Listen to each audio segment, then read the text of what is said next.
Unlike the Oscars, the Globes are awarded for both movies and TV. A lot of stars are in Beverly Hills for the award ceremony on Sunday. That is where we find Kim Serafin of In Touch magazine. She joins me now from L.A. Kim, great to talk to you.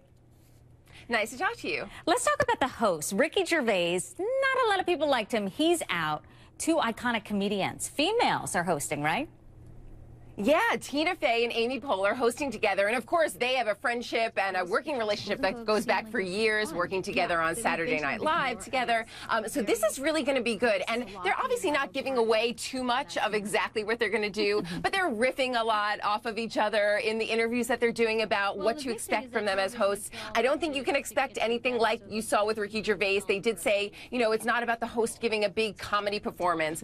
But because they do have that improv background, I think they kind of hope that something crazy happens, which it often does at the Golden Globes because, you know, everyone is sitting at tables, they're drinking. We've seen kind of crazy things happen in the past before at the Golden Globes. So they maybe hope that somebody gets really drunk or somebody walks on stage because then they'll know how to deal with it. And I think that's where you're going to see a lot of comedy. But yeah, I wouldn't expect that kind of roasting, maybe a little bit with a nasty twist on it, like people saw a little bit from Ricky Gervais. I think this is an amazing choice. I'm looking forward to it. Let's go through the front runners here for Best Actor. It is Daniel Day-Lewis, who should probably run away with this for Lincoln, right?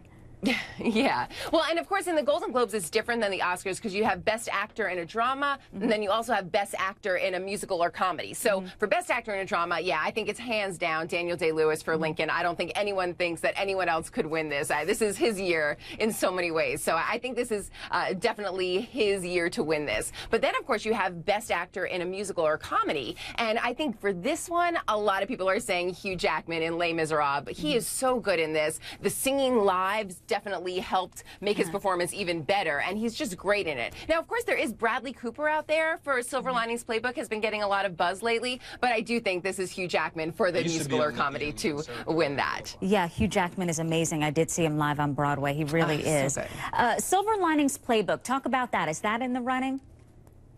You know, a lot of people have been talking about this lately. It's getting a lot of buzz. It got a lot of Oscar nominations. Actually, the 4 leads in Silver Linings Playbook were all nominated for Oscars. So people are talking about it a little bit. It was nominated for Golden Globes, though I think when you're looking at Best Film in the musical or comedy category, I think that Les Miserables wins this. Usually, if there's a musical nominated in that category at the Golden Globes, the musical will win. So even though Silver Linings Playbook really funny and getting a lot of buzz and perhaps has really good Oscar chances, I think Les Miserables wins for the Best Film, Musical, or Comedy for sure. And talk about actresses. Who are you looking out for? Who are the front runners this year?